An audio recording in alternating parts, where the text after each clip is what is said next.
ನಮಸ್ಕಾರ ವೀಕ್ಷಕರೇ, welcome back to important video ಅಂತ ಹೇಳ್ತಾ ಈ ವಿಡಿಯೋದಲ್ಲಿ ಏನಪ್ಪ ಹೇಳ್ತಾ ಇದ್ದೀನಿ ಅಂದರೆ, ಇಲ್ಲಿ ಗೃಹಲಕ್ಷ್ಮಿ ಯೋಜನೆಯ ಕುರಿತಾಗಿ ಇವತ್ತು ಒಂದು ತುಂಬಾ ವೆರಿ ಇಂಪಾರ್ಟೆಂಟ್ ಅಪ್ಡೇಟ್ ಬಂದಿದೆ. ಒಂದು ಅಫಿಷಿಯಲ್ ಆಗಿ ಅಪ್ಡೇಟ್ ಅಂತಾನೆ ಹೇಳಬಹುದು.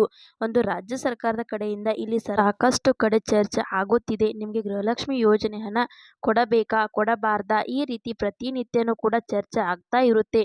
ಮತ್ತೆ ನಿಮಗೂ ಕೂಡ ಡೌಟ್ ಇರುತ್ತೆ, ಆ ರೀತಿ ಗೃಹಲಕ್ಷ್ಮಿ ಹಣ ಬರುತ್ತಾ ಬರಲ್ವಾ ಅನ್ನೋದು. ಆ ಒಂದು ಡೌಟ್ ಕ್ಲಿಯರ್ ಆಗಬೇಕು ಅಂದರೆ ಈ ಒಂದು ವಿಡಿಯೋನ ಕಂಪ್ಲೀಟ್ ಆಗಿ ನೋಡಿ. ಯಾಕೆಂದರೆ ತುಂಬಾ ಇಂಪಾರ್ಟೆಂಟ್ ವಿಡಿಯೋ. ಯಾರ್ಯಾರು 2,000 ರೂಪಾಯಿ ಪಡೆದುಕೊಳ್ತಾ ಇದ್ದೀರಾ ಅವರಿಗೆ ಮಾತ್ರ. ಹೌದು ವೀಕ್ಷಕರೇ, ಇಲ್ಲಿ ಗೃಹಲಕ್ಷ್ಮಿ ಯೋಜನೆ ಅಡಿ ನೀವು ಎಲ್ಲರೂ ಕೂಡ ಪ್ರತಿ ತಿಂಗಳು ಕೂಡ 2,000 ರೂಪಾಯಿ ಪಡೆದುಕೊಂಡಿದ್ದೀರಿ. 20,000 ರೂಪಾಯಿ ನಿಮ್ಮ ಖಾತೆಗೆ ಬಂದಿದೆ. ಅದಾದ್ಮೇಲೆ ನಿಮಗೆ ನೆಕ್ಸ್ಟ್ ಬರಬೇಕಾಗಿರುವುದು 11ನೇ ಕಂತಿನ ಹಣ. ಅದು ಬರುತ್ತಾ ಅಂತ ಎಷ್ಟೊಂದು ಜನ ವೇಟ್ ಮಾಡುತ್ತಿದ್ದೀರಾ.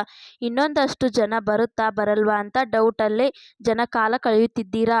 ಯಾಕೆಂದ್ರೆ ನೀವು ಎಲ್ಲ ಕಡೆ ನ್ಯೂಸ್ಗಳು ಕೂಡ ನೋಡಬಹುದು, ಮತ್ತೆ ಸೋಷಿಯಲ್ ಮೀಡಿಯಾದಲ್ಲಿ ಕೂಡ ನೋಡಬಹುದು. ಎಲ್ಲ ಕಡೆನೂ ಕೂಡ ಹೇಳ್ತಾ ಇರುವುದು 2,000 ರೂಪಾಯಿ ಬರುತ್ತಾ ಬರಲ್ವಾ ಅನ್ನೋದು ಡೌಟ್ ಆಗಿದೆ ಅಂತ. ಯಾಕೆಂದ್ರೆ ಕಾಂಗ್ರೆಸ್ ಅವರು ಹಲವಾರು ಶಾಸಕರು, ಅದು ಬಿಡು ಸಿಎಂ ಸಿದ್ದರಾಮಯ್ಯನವರು ಮತ್ತು ಡಿ.ಕೆ. ಶಿವಕುಮಾರ್ ಅವರಿಗೆ ಈ ಒಂದು ಗ್ಯಾರಂಟಿ ಯೋಜನೆಗಳನ್ನ ಕೊಡಬೇಡಿ, ಜನ ವೋಟ್ ಹಾಕಿಲ್ಲ ನಮಗೆ, ಸುಮ್ಮನೆ ಕೊಟ್ಟಿದ್ದೀವೆಲ್ಲ ವೇಸ್ಟ್ ಆಯ್ತು ಅಂತ ಹೇಳಿ ಈ ರೀತಿ ಕಂಪ್ಲೇಂಟ್ಸ್ ಗಳನ್ನ ರಿಲೀಸ್ ಮಾಡುತ್ತಿದ್ದಾರೆ ಸರ್ಕಾರಕ್ಕೆ. ಇದರ ಬಗ್ಗೆ ಮೇಜರ್ ಆಗಿ ಅಪ್ಡೇಟ್ ಬಂದಿದೆ. ಅದರ ಬಗ್ಗೆ ನಿಮಗೆ ಈ ಒಂದು ವಿಡಿಯೋದಲ್ಲಿ ತಿಳಿಸಿಕೊಡುತ್ತೇನೆ. ಇವಾಗ ಗೃಹಲಕ್ಷ್ಮಿ ಯೋಜನೆಯಡಿ ನೀವು 2,000 ರೂಪಾಯಿನ ಪಡೆದುಕೊಳ್ತಾ ಇದ್ದೀರಾ. ಆದ್ರೆ ಇನ್ನು ಮುಂದೆ ಮಂಗಳಮುಖಿಯರು ಇರುತ್ತಾರೆ, ಅವರಿಗೂ ಕೂಡ 2,000 ರೂಪಾಯಿ ಕೊಡುತ್ತೀವಿ ಅಂತ ಸರ್ಕಾರದವರು ಒಂದು ಘೋಷಣೆಯನ್ನು ಕೂಡ ಮಾಡಿದ್ದಾರೆ.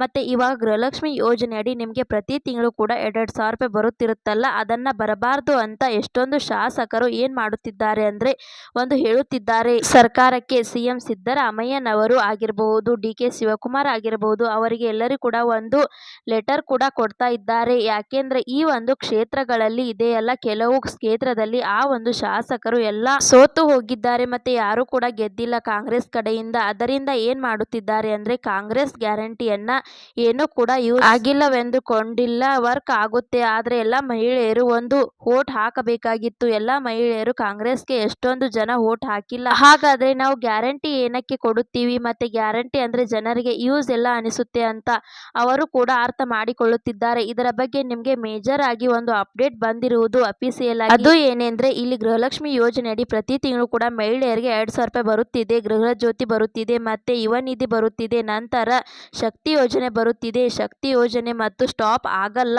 ಅದು ಒಂದು ಕ್ಲಾರಿಫಿಕೇಶನ್ ಬಂತು. ನೀವು ಅಂತೂ ಆರಾಮವಾಗಿ ಬಸ್ ಅಲ್ಲಿ ಓಡಾಡುತ್ತಾ ಇರುತ್ತೀರಾ, ಅದು ಫ್ರೀ ಇರುತ್ತೆ.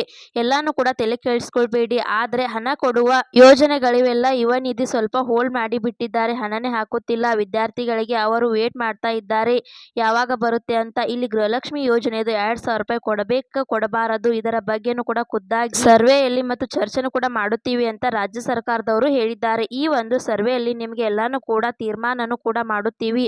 ಅದರ ಬೇಸಿಸ್ ಮೇಲೆ ನೆಕ್ಸ್ಟ್ ನಿಮಗೆ ಡಿಸಿಷನ್ ಕೂಡ ಮಾಡುತ್ತೀವಿ. ಗೃಹಲಕ್ಷ್ಮಿ ಹಣ ಏನ್ ಮಾಡಬೇಕು ಅನ್ನೋದನ್ನು, ಈ ಒಂದು ಹಣ ಬಿಡುಗಡೆ ಮಾಡಬೇಕಾ ಮಾಡಬಾರ್ದಾ, ಕೊಡಬೇಕಾ ಕೊಡಬಾರ್ದಾ ಅನ್ನೋದನ್ನು ಜೂನ್ 15ನೇ ತಾರೀಕು ಮತ್ತು ಅದರ ಒಳಗಡೆನೆ ಡಿಸೈಡ್ ಮಾಡಿ ತಿಳಿಸುತ್ತೀವಿ ಅಂತ ಹೇಳಿದ್ದಾರೆ. ಈ ಒಂದು ವಿಡಿಯೋನ ಗೃಹಲಕ್ಷ್ಮಿ ಯೋಜನೆಗೆ ಯಾರ್ಯಾರು ಅರ್ಜಿ ಸಲ್ಲಿಸಿದ್ದಾರೆ ಎಲ್ಲರಿಗೂ ಕೂಡ ಶೇರ್ ಮಾಡಿ. ಈ ಒಂದು ವಿಡಿಯೋ ನಿಮಗೆ ಇಷ್ಟ ಅನಿಸಿದ್ರೆ ಲೈಕ್ ಮಾಡಿ, ಶೇರ್ ಮಾಡಿ, ಸಬ್ಸ್ಕ್ರೈಬ್ ಮಾಡಿ ಅಂತ ಹೇಳ್ತಾ ಮತ್ತೆ ಮುಂದಿನ ಮಾಹಿತಿಯೊಂದಿಗೆ ಸಿಗೋಣ. ಅಲ್ಲಿ ತನಕ bye bye, take care friends.